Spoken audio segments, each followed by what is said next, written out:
तो मूवी की शुरुआत होती है मुनव्वरपुर बिहार से, जहां पर हम किसी होटल के अंदर किसी लड़की की दर्द भरी चीखों को सुन पाते हैं। और तभी सोनू नाम का एक आदमी वहां पर आता है, एक होटल रूम में जाता है जहां पर एक माइनर लड़की बिस्तर पर पड़ी हुई थी, दर्द से चीख और चिल्ला रही थी। और वही एक आदमी था जिसको ठेकेदार कहते हैं, वो पास में बैठा हुआ हंस रहा था। अब सोनू उससे ये पूछता है कि आखिरकार क्या हुआ है। असल में सोनू ने इस लड़की को ठेकेदार के पास में कुछ गलत काम करने के लिए भेजा था, लेकिन ऑब्वियसली लड़की ने यहाँ पर ऐसा करने से मना कर दिया, जिसके चलते ठेकेदार ने कुछ ऐसा कर दिया था जिसके चलते वो लड़की दर्द से चिल्ला रही थी। और यहाँ पर मुझे बोलने में भी काफी ज्यादा हिचक हो रही है। एंड उम्मीद करता हूँ कि यहाँ पर आपको गलत काम का मतलब समझ में आ गया होगा। खैर, अब सोनू यहाँ पर थोड़ी बहुत बात करता है कि लड़की क्या करना है, और फाइनली वो उस लड़की को जान से मार देता है। अभी इस लड़की को मार कर उसे शमशान घाट में लेकर आते हैं, और वहाँ पर एक आदमी को उसे देखकर सोनू ये बोलता है कि ये लड़की अनाथ है, तो इसे जलाकर खत्म कर दो। वो बोलता है कि ये वंशी साहू का माल है या फिर उससे रिलेटेड चीज है, तो यहाँ पर ये बॉडी आई, उसने उसको जला दिया, ये भूल जाए। जिसके साथ ही ये सीन शिफ्ट हो जाता है। लेकिन आगे जाने से पहले मैं आपको एक स्ट्रॉन्ग वार्निंग देना चाहता हूँ। ये पूरी मूवी एक बहुत ही ज्यादा सेंसिटिव टॉपिक से डील कर रही है, स्ट्रिक्टली फॉर मैच्योर ऑडियंसेस के लिए है। तो कमजोर दिल वाले सोच समझ कर ही आगे बढ़ना। और कहानी में आगे कोई दिक्कत ना हो तो अभी समझ ले कि जो बच्चे अनाथ होते हैं उन्हें चाइल्ड शेल्टर्स भेज दिया जाता है, जो कि एनजीओस के अंदर चलते हैं, और कई बार डायरेक्ट सरकार भी चलाती है या फिर कोई भी इंडिविजुअल इसको शुरू कर सकता है। और सभी को सरकार मॉनिटर करती है, लेकिन सरकार डायरेक्टली नहीं कर सकती। तो अलग अलग कमेटीज के जरिए ये सारे काम होते हैं। खैर, अब कहानी कुछ महीने के बाद पटना से शुरू होती है, और हम देखते हैं वैशाली सिंह को, जो की एक जर्नलिस्ट है, जो की पहले बड़े न्यूज मीडिया में काम कर चुकी है, लेकिन अब उसने पटना के अंदर अपना ही एक लोकल न्यूज चैनल खोला है, जिसके अंदर उसके साथ सिर्फ एक कैमरामैन है। और नया नया न्यूज चैनल है, तो ज्यादा कमाई या फिर पॉपुलैरिटी भी नहीं है। लेकिन वैशाली अपने काम के लिए काफी ज्यादा पैशनेट, वफादार और डिटरमिन्ड है। लेकिन उसे पूरी उम्मीद है कि वो कभी ना कभी सक्सेस पालेगी और अपने दम से देश के अंदर कुछ पॉजिटिव और बदलाव ला पाएगी। और उसका हस्बैंड अरविंद भी सारे खर्चे चलाता है, जो कि उसे काफी हद तक पूरा सपोर्ट भी करता है, क्योंकि वो पढ़ा लिखा समझदार आदमी है। वो यहाँ पर उसके सपनों की कद्र करता है। खैर, अब एक दिन उसे कॉल आता है गुप्ता जी नाम के एक मुखबिर का, जो कि उसे सोशल ऑडिट की रिपोर्ट देता है, जो कि सरकार ने करवाई है और किसी ऑर्गेनाइजेशन ने करी थी सभी बालिका गृह के ऊपर, जिसके अंदर उन्होंने बाकी जगह तो सब कुछ नॉर्मली पाया, लेकिन बहुत ज्यादा दिक्कत पाई है मुनव्वरपुर के बालिका गृह के अंदर, यानी कि चाइल्ड शेल्टर के अंदर, यानी कि गर्ल चाइल्ड शेल्टर में, जिसकी जांच के लिए वो रिमार्क देते हैं। अब वैशाली को ये खबर कोई खास अट्रैक्टिव नहीं लगती। साथ ही साथ गुप्ता जी उस रिपोर्ट के लिए 50,000 रुपए मांग रहे थे, तो पहले तो वो मना कर देती है, लेकिन गुप्ता जी उसे किसी तरह से मनाकर उसे वो रिपोर्ट सौंप देते हैं। खैर, अब वैशाली उस रिपोर्ट को थोड़ा सा और डीपली स्टडी करती है, और वो ये पाती है कि मुनव्वरपुर के बालिका गृह से कुछ बच्चियां गायब हो जाती हैं, जो कि कहा जाती हैं कभी किसी को पता नहीं चलता, उनका कोई भी रिकॉर्ड नहीं होता, और कई सारी बच्चियों के साथ तो गलत काम होते हैं। ऐसा वहाँ पर रहने वाली बच्चियों ने बताया है, लेकिन इस चीज पर कभी कोई एक्शन नहीं हुआ। खैर, वैशाली अपने कैमरामैन भास्कर के साथ मुनव्वरपुर के उस बालिका गृह को देखने जाती है, जो कि पहले बात तो एक प्राइवेट गली में बना हुआ था, और उसमें बाहर से ताला डाला हुआ था, साथ ही साथ कोई विंडो वगैरह भी नहीं थी। अब सोनू वहाँ पर आता है, जिसको हमने शुरुआत में देखा था, जो कि हमसे ये कहता है कि यहाँ पर आना मना है, और उसे सीधा भगा देता है। खैर, अब वैशाली और भास्कर अरविंद के जीजा जी और दीदी से मिलने जाते हैं, जहाँ पर उसके जीजा जी उसे सीरियसली नहीं लेते, और ये कहते हैं कि बच्चा वगैरह करके परिवार पर ध्यान दो, और ये सब काम बाद में होते रहेंगे। दीदी भी यहाँ पर बच्चा करने के लिए बोलती है, जिस पर वैशाली ये कहती है कि अभी वो 1-2 साल रुककर अपने काम को सेट करना चाहती है, और वो लोग उसकी इस बात को सीरियसली नहीं लेते, और उसको ये कहते हैं कि उसकी शादी को 6 साल बीत चुके हैं, और वो लोग बिल्कुल उस तरह से सोच रहे हैं जैसे पिछड़े इलाकों में सोचा जाता है। खैर, वो चाइल्ड वेलफेयर कमेटी के ऑफिस में जाती है, और वहाँ पर ऑफिसर मिथिलेश से मिलती है, उन्हें रिपोर्ट दिखाती है, जिस पर वो ये कहते हैं कि ये रिपोर्ट तो वो लाई है, उन्हें इस चीज के बारे में कोई आइडिया नहीं है, और जब तक सरकार पूरी फॉर्मेलिटीज के बाद ऑर्डर्स नहीं देगी तो वो जांच भी शुरू नहीं कर सकते, और अगर उसके पास ऑर्डर्स आया तो वो जांच करेगा, कुछ गलत हो रहा होगा तो उसको रोक देगा। और उसे भी इन बच्चियों की काफी फिक्र है, क्योंकि वो खुद 2 बच्चियों का पिता है। खैर, वैशाली इससे काफी ज्यादा डिसअपॉइंटेड हो जाती है, क्योंकि वो खुद रिपोर्ट लेकर आई थी, लेकिन मिथिलेश ने उसे मानने से ही इनकार कर दिया, तो अब वो क्या ही करे। वहीं उधर अरविंद के पास में वंशी साहू का फोन आता है, जो कि उसे काइंड ऑफ धमकी देता है कि वो वैशाली को रोक ले, नहीं तो अच्छा नहीं होगा। अब जब वैशाली घर आती है तो अरविंद उसको रोकता है, और उन दोनों के बीच में थोड़ी बहुत बहस हो जाती है। ऑब्वियस ही बात है कि जान की फिक्र सबको रहती है। खैर अब अगले दिन वैशाली ऑफिस में जाती है और गुप्ता जी से मिलती है, जो कि उसे वंशी साहू के बारे में बताता है कि वो खुद एक पत्रकार है, 3 अखबार चलाता है, जबकि सरकार से वो सब्सिडी पर 60,000 पेपर लेता है, लेकिन छापता 3 कॉपी है। पहला तो यही घोटाला है और उसका शेल्टर होम है, अलग अलग एनजीओ से भी वो जुड़ा हुआ है। उसकी सरकार से डायरेक्ट कॉन्टेक्ट है, एमपीज उसके घर में आते जाते रहते हैं। उसने चुनाव भी लड़ रखा है, वो अलग बात है कि वो जीता नहीं था, लेकिन सरकार की मोस्टली एड्स उसके पास ही आती है। तो कुल मिलाकर वंशी साहू एक पावरफुल आदमी है। सरकार के लोग उसके हाथ में है तो उसका गलत काम सरकार के आंचल पर भी आ जाएगा, जिसको सरकार छुपा कर रखती है। और खुद वो न्यूज़पेपर चलाता है तो वो जानता है कि कैसे क्या दिखाना है, सच को झूठ कैसे करना है और झूठ को सच कैसे करना है, सब कुछ उसके हाथ में है। खैर वैशाली इन सबसे काफी परेशान हो जाती है कि क्या और कैसे किया जाए। तो सबसे पहले वो पटना के ही शेल्टर होम में जाती है, वहाँ के प्रोसीजर को जानती है कि आखिरकार शेल्टर होम्स काम कैसे करते हैं। तो उसको पता चलता है कि पुलिस या फिर अन्य माध्यमों से यहाँ पर बच्चे या फिर बच्चियां लाई जाती हैं, जिनकी देख रेख वो लोग करते हैं सरकार की निगरानी में, और जो खर्चा आता है वो सरकार और डोनेशन के पैसे से पूरा किया जाता है। और 18 साल तक बच्चियों को यहाँ पर रखा जा सकता है। उसके बाद अगर जरूरत पड़ी तो उन्हें दूसरे शेल्टर होम में शिफ्ट कर दिया जाता है, यानी कि फेर बदल चलता रहता है। दूसरे शेल्टर होम से बच्चियां यहाँ पर आती हैं, यहाँ से कहीं और जाती हैं। खैर वो मुनव्वरपुर के शेल्टर होम के बारे में पूछती है तो वहाँ से कभी कोई लड़की तो यहाँ पर नहीं आई, तो हो सकता है कि गायब हुई लड़कियां किसी और शेल्टर होम में पहुंची होंगी। अब वैशाली आगे भी अपनी खोज को जारी रखती है और रिपोर्ट पूरी पड़ती है कि उस शेल्टर होम में बच्चियों की बॉडी पर जख्म मिले थे। कईयों ने बताया है कि उन्हें बहुत ही बुरी तरह से असॉल्ट करा गया, छोटी उम्र की लड़की हो या फिर बड़ी उम्र की, किसी को भी छोड़ा नहीं गया। और कई तो इतनी गलत ट्रॉमा में आ गई थी कि वो कुछ बोल तक नहीं पाई, दिन भर बस डर में ही बैठी रहती। और ये पढ़कर वैशाली की रूह कांप जाती है, क्योंकि वो समझ गई थी कि यहाँ पर बहुत सारी चीजें गलत चल रही थी। खैर वो सोच ही रही होती है कि आखिर करा क्या जाए, और अब वो इस रिपोर्ट की न्यूज को फाइनली चला देती है, जिसके बाद में वंशी साहू उसको बुलाता है और मुस्कुराते हुए उसको धमकी देता है कि उसका चैनल कोई नहीं देखता, तो उसकी खबर ज्यादा नहीं फैली है और वो अपने न्यूज़पेपर में उसकी खबर छाप सकता है। उसका क्या कर सकता है वो सोच भी नहीं सकती, और अगर वो नहीं रुकी तो कुछ भी हो सकता है उसके साथ। अब वैशाली वहां से घर आने लगती है तो पूरे रास्ते उसे वंशी के लोगों की गाड़ी फॉलो करती जाती है, और पिछले कई दिनों से वो गाड़ी उसके ही घर पर नजर रख रही थी, जिससे कि वो और परेशान हो जाती है, लेकिन वो डरती बिल्कुल नहीं है। अब घर आने पर अरविंद से भी उसकी फिर से बहस हो जाती है, जो कि उसे इमीडिएटली सब कुछ रोकने के लिए बोलता है, क्योंकि उसका ये कहना था कि ये उसके बच्चे नहीं हैं, और जब उसके बच्चों के साथ ऐसा होगा तब देखा जाएगा। इस पर वो ये कहती है कि वो आज ही इसको रोकेगी, ताकि उसके बच्चों के साथ फ्यूचर में कभी ऐसा ना हो पाए। खैर अगले सीन में वैशाली और भास्कर अलग अलग शेल्टर होम्स के अंदर विजिट करते हैं, जहां पर उनको पता चलता है कि मुनव्वरपुर से कभी कोई बच्ची किसी दूसरे शेल्टर होम में गई ही नहीं है, मतलब कि वो गायब हो चुकी हैं। और गायब कैसे हुई हैं, उनके साथ क्या हुआ है, ये मूवी की स्टार्टिंग से हम समझ सकते हैं। खैर एक ही बच्ची थी जो कि 11-12 साल की थी, किसी शेल्टर होम में आई थी, और वो भी मेंटली इल थी, अपने दांत को काट लिया करती थी। और एक सुला नाम की लड़की थी जो कि पहले मुनव्वरपुर के बालिका गृह में खाना बनाया करती थी, और वो अभी उन्हें मिलती है, जिससे कि वो उस जगह के बारे में पूछते हैं, लेकिन डर से तो उसके मुंह से एक शब्द नहीं निकलता, जिसको वैशाली हिम्मत देती है और वो सब कुछ ऑफ रिकॉर्ड बताने के लिए राजी हो जाती है। तो अब हम उसकी जुबानी उसकी और मुनव्वरपुर की कहानी जान पाएंगे कि असल में उस शेल्टर होम में होता क्या है। तो उसके पिता उसे मुनव्वरपुर के शेल्टर होम में एज अ कुक लगवा देते हैं, जहाँ पर जाने पर उसे बेबी रानी नाम की एक लेडी मिलती है, जो कि इस बालिका गृह की ग्रैंड माता है,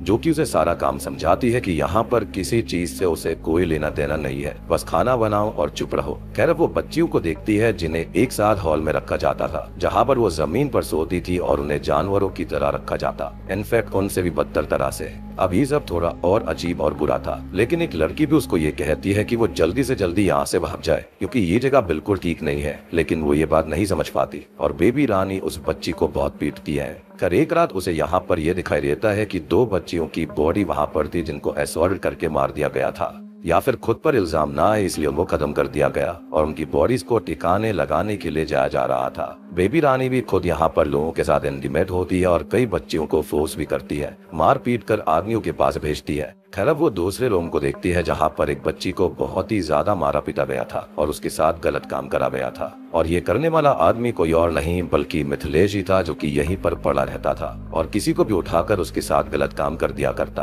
और यही रीजन था कि इसने वैशाली के साथ में ऐसी बदतमीजी करी थी, क्योंकि वो खुद इसके अंदर इन्वॉल्व हो रखा था। खैर, ये सब चीजें देखकर सुधा की रूह कांप जाती है और वो बच्ची उसे फिर से समझाती है कि वो यहाँ से भाग जाए, क्योंकि अगर किसी को ये लगा कि वो खतरा बन सकती है तो उसे भी खत्म कर दिया जाएगा, गायब कर दिया जाएगा। अब अगले दिन वंशी साहू शेल्टर होम में आता है और एक आदमी उसको ये बताता है कि एडल्ट फिल्म देखकर किसी ने एक बच्ची के साथ कुछ भयानक कर दिया है, जिससे कि वो बच्ची 5 दिन से नॉर्मल नहीं हुई है। तो वंशी उसे खत्म करने के ऑर्डर्स ले देता है, यानी कि ये लोग जानवरों से भी बदतर थे, या फिर ये कहें कि राक्षस से भी खतरनाक। अब वो सुधा से मिलता है जो कि उसे पसंद आती है, तो वो उसे अपने लिए चूज कर लेता है और बेबी रानी भी उससे ये कहती है कि अगर उसे खुश रहना है तो वंशी जी को खुश रखना होगा। सबसे बड़ी बात कि उस जगह पर ये सारी चीजें काफी आम बात थी, किसी को कोई भी लाशरम नहीं आती थी। लोकल डॉक्टर भी वहाँ पर आता रहता था जिसे सब कुछ पता है, लेकिन इससे किसी को कोई फर्क नहीं पड़ता, उल्टा सा मजे लेते थे। अब एक दिन वहाँ पर कोई पार्टी थी जिसके अंदर वंशी, उसके लोग और पहचान वाले आते हैं, अपनी मनपसंद लड़की को उठाकर अपने मन की चीज करते हैं और सब कुछ ऐसे ही चलता रहता है। और यही वो दिन था जब ठेकेदार ने मूवी की स्टार्टिंग वाली उस लड़की को असॉल्ट किया था और अब मौका पाकर सुलह वहाँ से भाग जाती है, जो कि अब शेल्टर होम में सेफ है। लेकिन मुनव्वरपुर का शेल्टर होम एक नर्क की भट्टी है, जिसके अंदर वो मासूम बच्चियां रोज जल रही हैं। वो तो लकी थी जो कि वहाँ से भाग गई, और ये सच जानकर वैशाली की भी आत्मा काम जाती है, क्योंकि रिपोर्ट्स की लिखावट और असल चीज बताने में फर्क होता है। जो दर्द होता है वो डिफरेंट होता है। तभी वैशाली और भास्कर थोड़ी बहुत बात करते हैं, जहाँ वैशाली अब फैसला कर लेती है कि कुछ भी हो जाए वो उन बच्चियों को बचा कर रहेगी और उनको इंसाफ दिलाएगी। वो अरविंद की दीदी के घर जाती है, जहाँ पर वो लोग उसको समझाते हैं कि वो ये सब छोड़ दे, इसमें काफी खतरा है, लेकिन अब वो रुकने वाले नहीं थी। खैर, तभी वो अरविंद के जीजा जी सुरेश से बात करती है, जो कि पेशे से एक लॉयर है। वो उनसे हेल्प मांगती है और कोर्ट के राज्य सरकार के खिलाफ PIL फाइल करने के लिए कहती है कि मुनव्वरपुर शेल्टर होम के खिलाफ कार्रवाई और जांच क्यों नहीं हो रही है। जब वंशी को ये बात पता चलती है तो वो काफी परेशान हो जाता है और वो समाज कल्याण विभाग मिनिस्टर रजनी सिंह के पति ब्रिजमोहन से मिलता है, जो कि ये कहते हैं कि वो सब कुछ संभाल लेंगे, उसे टेंशन लेने की कोई जरूरत नहीं है। लेकिन उनका ये कहना था कि वंशी कोई गलती ना करे, क्योंकि ये बात काफी बढ़ चुकी है। ऊपर से ऑर्डर्स आ चुके हैं कि वैशाली को खरोच तक नहीं आनी चाहिए, क्योंकि एक महिला पत्रकार के साथ कुछ भी ऊंच नीच हो गई तो दिक्कत बहुत बढ़ सकती है। जिस पर वंशी ये कहता है कि सरकार अपनी सेफ्टी चाहती है, लेकिन अगर वो फंस गया तो वो सबको लेकर डूबेगा, तो उसे पहले बचाया जाए।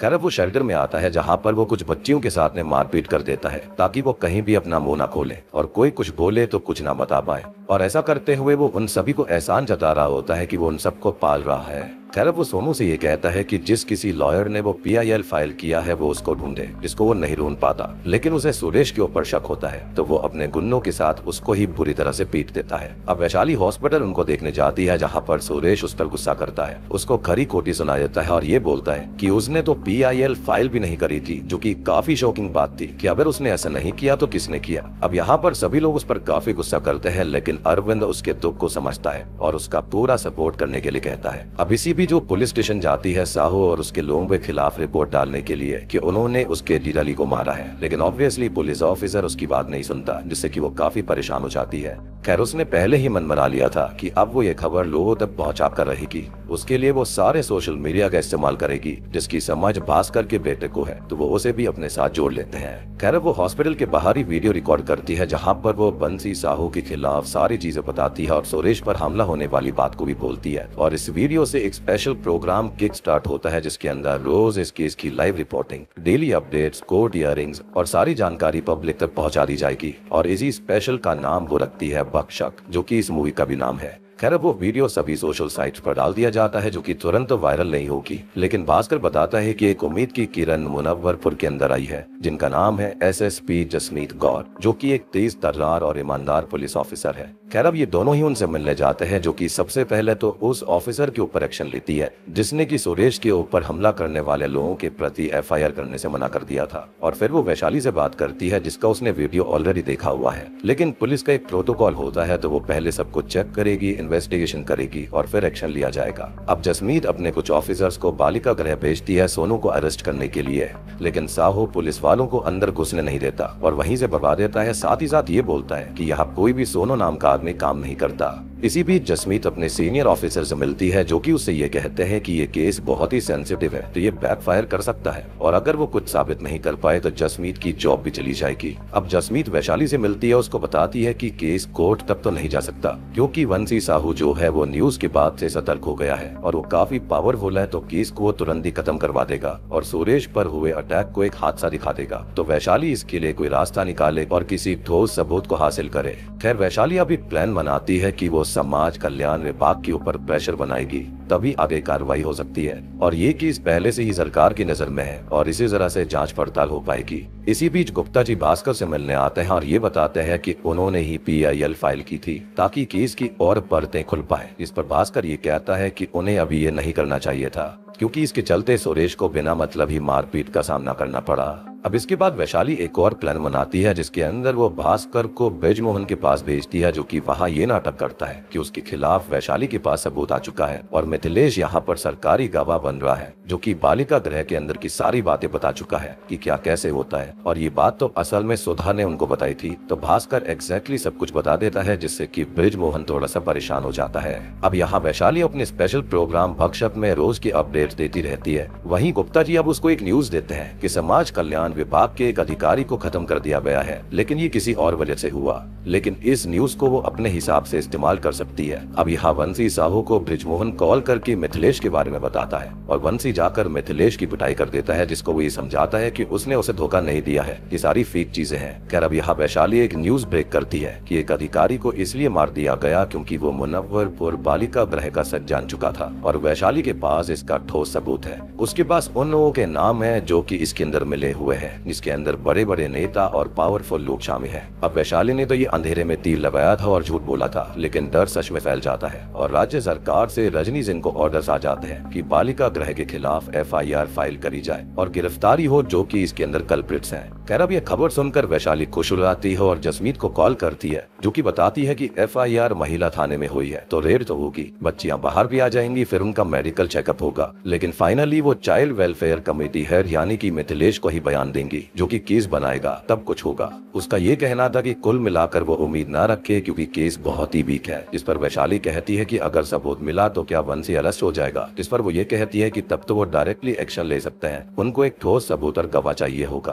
तभी वैशाली सुलह के पास जाती है, जो कि सीधा मना कर देती है, लेकिन वैशाली उसे जैसे तैसे कर समझाकर मना लेती है। अब सुधा बयान दे देती है जिसको वैशाली रिकॉर्ड करती है, जिसके अंदर सारा सच दुनिया के सामने आ जाता है कि बालिका गृह के अंदर सभी बच्चियों को नींद की दवाई दी जाती थी, फिर उनको नेकेड सुलाया जाता था जहाँ पर सभी लोग उनके साथ गलत काम करते थे। बेबी रानी भी ऐसा ही करती है। वंशी साहू भी लड़कियों के साथ गलत काम करता है और कई बच्चियां तो प्रेग्नेंट भी हो जाती हैं, जिन्हें खत्म कर दिया जाता है ताकि कोई सबूत ना मिले। इन सब में बंसी, सोनू, वंशी के लोग, बेबी रानी और मिथिलेश के साथ बहुत सारे लोग शामिल हैं। खैर इसके चलते फाइनली अब जसमीत एक्शन ले पाती है और बालिका गृह में रेड करके उन बच्चियों को फाइनली बाहर लाया जाता है और वंशी भी अरेस्ट हो जाता है। अब वैशाली फाइनल खबर चलाती है जहां पर वो सबसे ये कहती है कि ये चीज जो कि आज यहाँ पर हुई है वो कहीं और भी हो रही होती होगी, लेकिन हम चुप रहते हैं तो हमको ये सुनना पड़ेगा और सब बोलना पड़ेगा क्योंकि चुप रहकर हम भी बन जाते हैं भक्षक। इसी के साथ में ये मूवी यहीं पर खत्म हो जाती है।